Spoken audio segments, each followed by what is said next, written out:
Listo, estamos iniciando la grabación. Bienvenidos y buenas tardes. Esta es su clase del 5 de enero del 2026 de Física Química. Están conectadas las siguientes personas: Arellano Tábata, Doménica Bernardino, Diego Galarza, Jessica Metiga, Andrés Merchán y Abigail Mosquera. Bien, esta es la clase casi de finales del semestre 2025-2026, semestre C2. Hemos concluido el primer parcial, de manera tal que esta es la primera clase del segundo parcial. Está entrando Kevin Borbor y vamos a entrar a una nueva temática que es la termodinámica.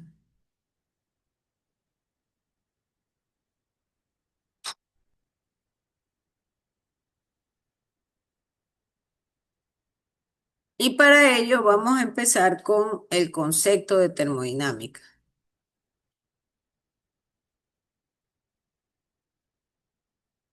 y por supuesto los principios. Bien, tienen creo en pantalla y confirme Doménica Bernardino si puede visualizar la pantalla. Sí, sí se puede. Gracias.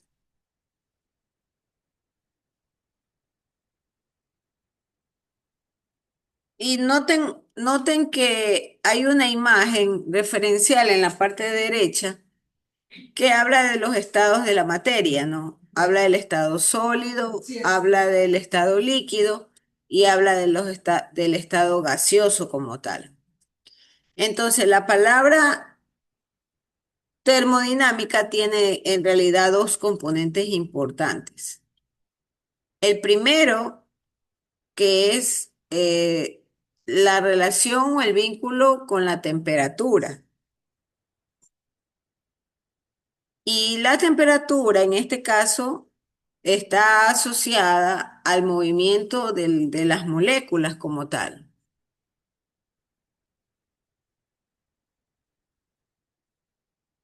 Entonces, esas moléculas que normalmente están en movimiento pueden manifestarse en los estados de la materia como tal. Ahora, bueno, tradicionalmente se habla del estado sólido, líquido y gaseoso, ¿no? Pero sabemos también que la materia actualmente está en estudio y está bastante interrelacionada con el tema de la cinética molecular. Entonces, para que las moléculas se muevan, se requiere energía. Ustedes tienen allí en pantalla el término griego terme, que significa calor. Yo hace unos momentos le mencionaba que la parte o la raíz de la palabra termo estaba también asociado con la temperatura. Ya vamos a aprender que el calor y la temperatura son dos cosas diferentes. El vulgo puede decir, ay, cuánto calor hace, ¿no? O estos días que están bastante soleados, nosotros solemos o acostumbramos a decir, ay, es que hay mucho calor. Cuando en realidad a lo que nos queremos referir son a los incrementos de temperatura. Entonces, cuando se hace el análisis térmico, en realidad lo que se espera evaluar es el calor, ¿no? Y los incrementos, obviamente, de temperatura o los delta T. Entonces, la energía es la capacidad de realizar cambios.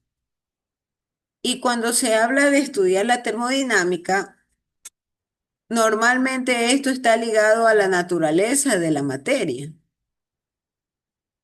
Y ahí hay conceptos también inmersos como lo son la entropía como lo son las variables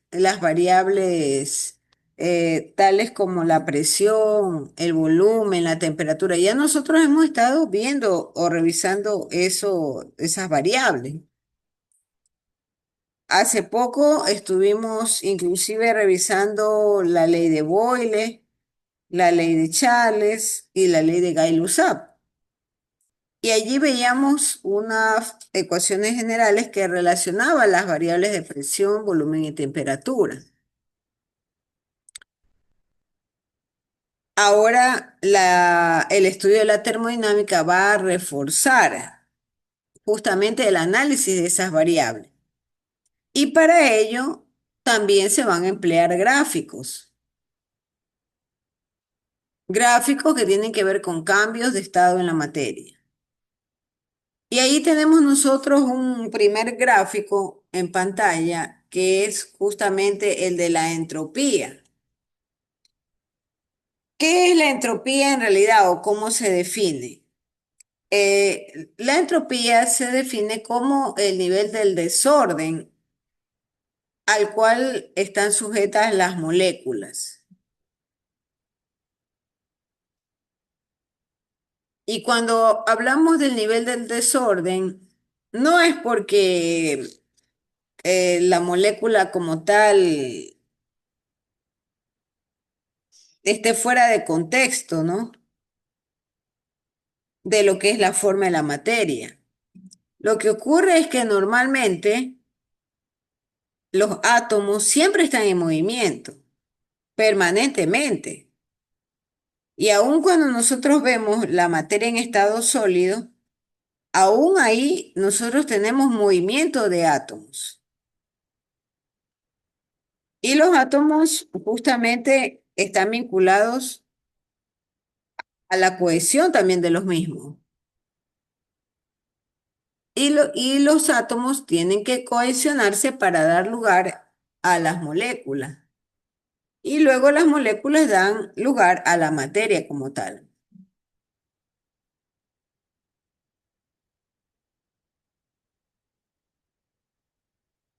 Entonces, aquí hay una representación de un sistema termodinámico dentro de los espacios definidos. Y el estado del sistema, como les mencionaba, está caracterizado por las variables presión, volumen y temperatura. Entonces, un sistema, ya el día jueves tendremos nuestra clase presencial y yo ahí les explicaré que todo sistema tiene un límite. Normalmente nosotros tenemos que establecer el límite del sistema. ¿Y por qué es necesario establecer el límite del sistema? Porque hay que analizar dentro del estudio termodinámico qué es lo que está entrando en el sistema y qué es lo que sale del sistema. Y todo lo que está fuera del sistema se le llama el entorno.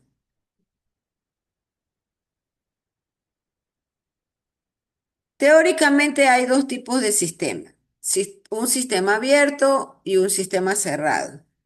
Pero los sistemas cerrados se los considera un poco como una utopía, los sistemas cerrados. Porque el sistema cerrado, como les mencioné, lo define el que está investigando las variables. Yo establezco hasta dónde llega el límite de mi sistema o qué comprende ese sistema. Voy a hacer una analogía. Si usted desea estudiar, por ejemplo, la incidencia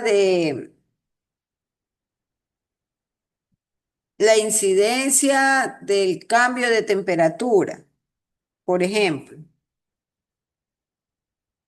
en una ciudad, es usted quien establecerá qué sectores va a tomar como muestra. pero es usted el que define para poder realizar el estudio. Lo mismo sucede con el tema de la termodinámica.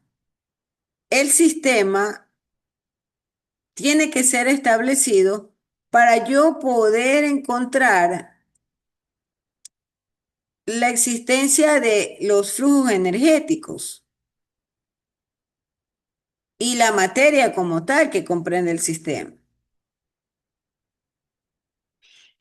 Entonces yo le explicaba que en realidad en la parte teórica hay dos consideraciones. O decimos que el sistema es abierto o decimos que el sistema es cerrado. Y entonces un sistema abierto mantiene un flujo de energía y de materia con el entorno. Pero un sistema cerrado no intercambia materia con el entorno. Y lo que es más, se considera como aislado.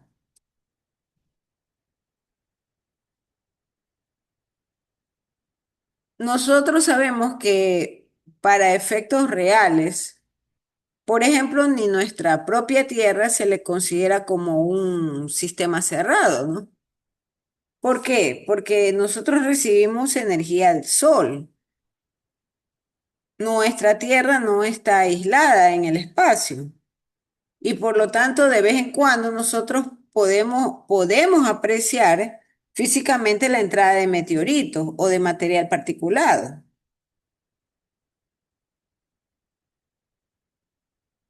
Permanentemente, la Tierra como tal está recibiendo material del espacio, ¿no? Lo que ocurre es que nosotros no alcanzamos a percibirlo. Entonces, eso hace que nuestra Tierra se considere como un sistema abierto. ¿Por qué? Porque siempre está recibiendo entradas energéticas y muchas veces de materia.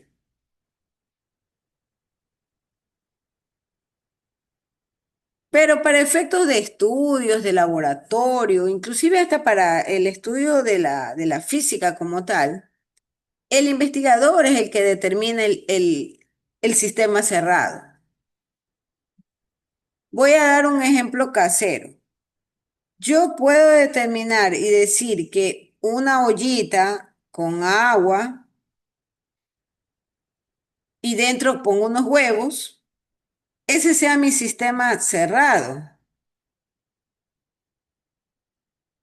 ¿Y por qué hago esa definición? Porque en mi estudio deseo conocer, por ejemplo, qué cantidad de calor entra a la ollita hasta el punto en que alcance la ebullición y pueda cocinar ese huevo. Entonces ahí yo tengo un sistema cerrado, pero lo he definido yo. Si alguien quisiera hacer un estudio diferente, puede considerar establecer el sistema cerrado, incluyendo la cocina, la olla, el agua y los huevos, y analizar qué cantidad de kilovatio hora está entrando a la cocina, para luego determinar, por ejemplo, en qué momento la olla empieza a hervir con el agua, ¿no? Entonces, ¿por qué yo les estoy dando este tipo de ejemplos? Porque nosotros de aquí en adelante vamos a definir los sistemas. Claro que los problemas en los libros de física y de química, ellos nos dicen qué comprende el sistema. Y en base a la comprensión de lo que el libro o el problema me dice, yo hago el análisis y hago el cálculo. ¿Qué es lo que yo voy a calcular?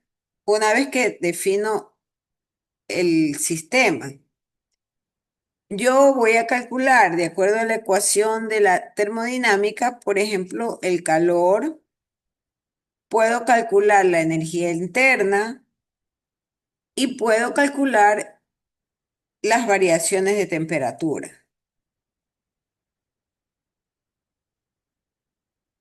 Hay otra consideración también muy importante en la parte teórica, que el sistema puede ser homogéneo o puede ser heterogéneo. Entonces, un sistema se le llama homogéneo si las propiedades en todo el sistema se mantienen constantes.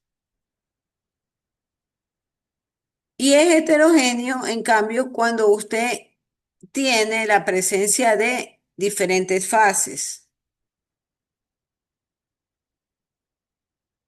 Un ejemplo clásico, yo tengo un matraz y en el matraz puedo colocar un trozo de hielo con agua. Yo ahí tengo dos fases.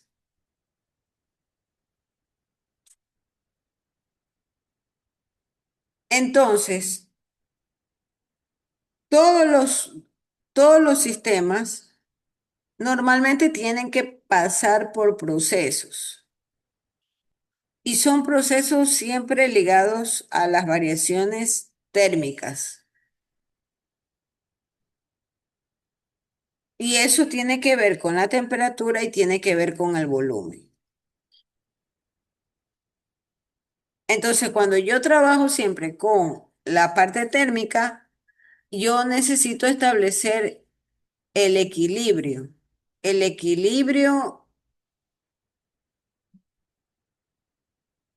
del estado de la materia. Hay otro concepto que también ustedes van a poder ver en sus libros de física o de química. Estamos por si acaso en el capítulo de termodinámica. Así que les solicito por favor que ustedes abran sus libros de física y lean sobre el concepto de la termodinámica. Lean sobre las variables que intervienen en las ecuaciones termodinámicas. Y dentro de esos conceptos hay algo que le llaman los procesos reversibles y los procesos irreversibles. Estos conceptos en realidad yo los considero que usted los aplica solo para el caso para el caso de análisis, de análisis en laboratorio, ¿no? Porque en la vida real se conoce que ningún proceso es reversible. Hablo en la vida real. El hacerlo irreversible en realidad es un esfuerzo muchas veces hasta imposible de cumplir. Pero sin embargo, la física y la química lo dejan planteado, ¿no?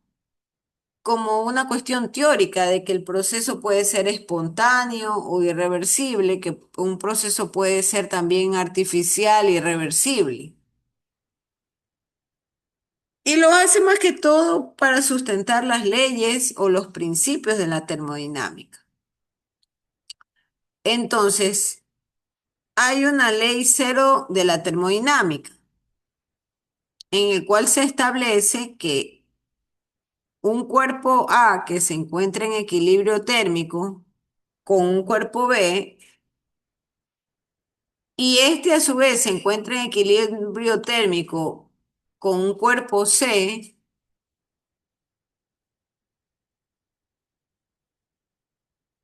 llega un momento en que los tres cuerpos A, B y C se van a encontrar en un equilibrio térmico entre sí. A eso se le llama la ley cero de la termodinámica. Esto es bastante sencillo de experimentar y puede usted hacerlo más tarde en su casa. Coloque usted tres recipientes con agua, tres recipientes muy importantes que sean del mismo material. para que el experimento pueda resultar exitoso y ustedes puedan comprobar esa ley cero de la termodinámica. Entonces, usted puede colocar esos tres recipientes, el uno con agua fría, el otro con agua tibia y el otro con agua caliente. Y entonces el de agua fría con el de agua caliente vierten un poco de su contenido en otro recipiente. Y en ese tercer recipiente me va a quedar, obviamente, un agua tibia. Pero a la larga, todos tres sistemas o todos tres vasitos con el agua fría, el agua caliente y el agua tibia, llegará un momento en que todos ellos se encontrarán en equilibrio térmico entre sí. Entonces, la ley cero de de la termodinámica habla de un equilibrio térmico transitorio o transitivo. O sea, es algo momentáneo. Esa es la ley cero de la termodinámica. Hay otra ley de la termodinámica en la cual le dice que hay conservación de energía. Entonces, el- todos los sistemas reciben energía y la energía no se puede crear ni destruir, simplemente se transforma.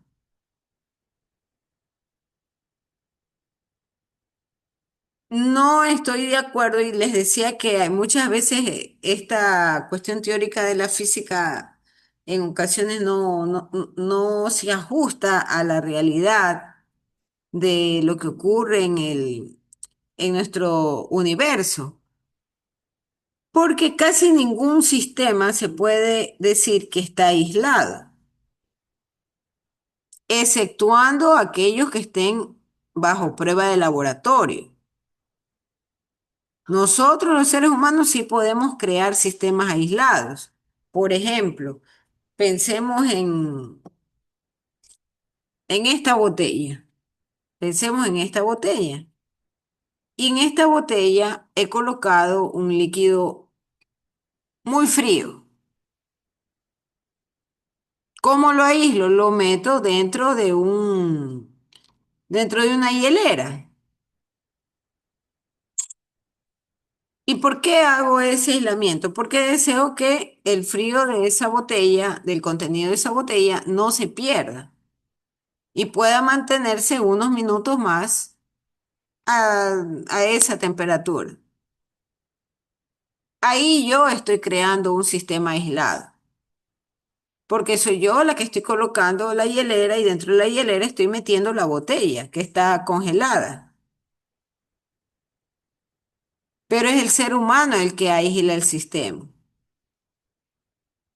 Pueden haber otras pruebas en las cuales, bueno, recuerdo en alguna ocasión que trabajé para mantener unos matraces a una temperatura de -5 grados centígrados. Pero yo aislé el sistema de los matraces. Yo guardé los matraces y los rodeé de hielo de manera tal que se conserve o se mantenga -5 grados centígrados de una forma estable, ¿no? En un corto tiempo, en unos minutos. Pero en la vida real es muy difícil, por ejemplo, en la Tierra, aislar algo, ¿no? Porque siempre estamos nosotros expuestos a la entrada de energía solar, estamos expuestos también a los procesos de calentamiento, estamos expuestos a cambios de temperatura. Les decía que inclusive nuestra misma Tierra está expuesta a entrada de material cósmico. Entonces, cuando yo hago la consideración de que un sistema esté aislado, la energía es constante. Cuando yo determino que el sistema esté aislado. Entonces, hay otro concepto también que se va a realizar o se va a asociar a la termodinámica, que es el trabajo, el trabajo. Entonces, ustedes van a tener como tarea para el día jueves, que Dios mediante nos vamos a ver, ustedes van a investigar qué es la termodinámica, porque ya mismo hay que cerrar la clase. Ya yo de aquí hago la toma del curso y de ahí cerramos la clase. Entonces, ustedes van a traer para el día jueves en la clase presencial qué es la termodinámica, cuál es la ecuación de la termodinámica, cuál es la ecuación, cuál es la definición de calor y la ecuación de calor, qué es trabajo y la ecuación de trabajo,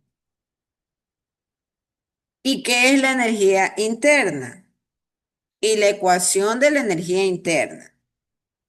Eso van a traer a la clase presencial el día jueves.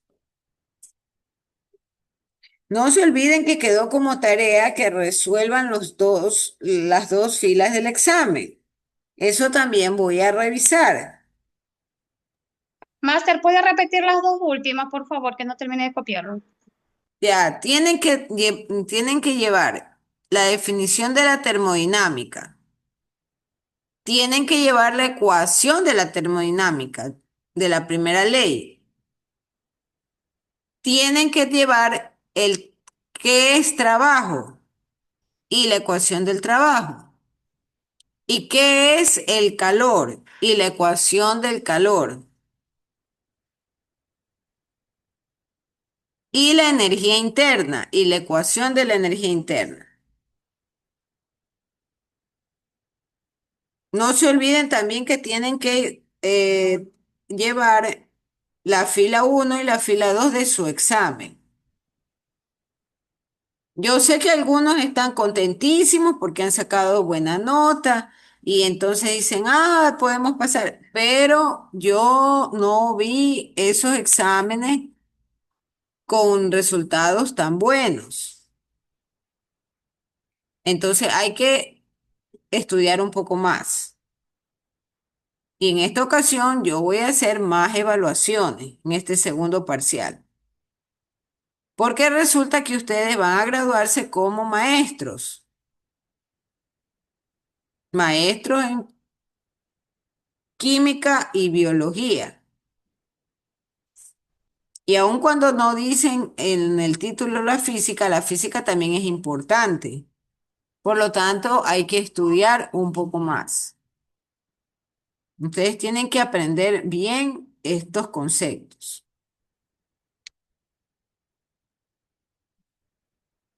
Ya, ¿quiénes están aquí conectados? Está George Gilés, está Antonio Montalbán. Por favor, prendan la cámara porque voy a hacer la foto del curso. Está Jessica Metiga, Tabata Arellano, Cristian Aguagallo, David Quimis, Doménica Bernardino, Ruth Figueroa, Diego Galarza, Kevin Borbor, Elizabeth Loor, Andrés Merchán, Abigail Mosquera, Génesis Pincay, Emily Rodríguez, Misael Toala y María Belén Vera. Total, hay 17 personas que se han ido incorporando, porque al inicio solo estaban 5.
5 de enero del 2026. Física química. Bien, hasta aquí vamos a dejar la clase. Muchísimas gracias y nos vemos el día jueves. Gracias, se cierra la clase.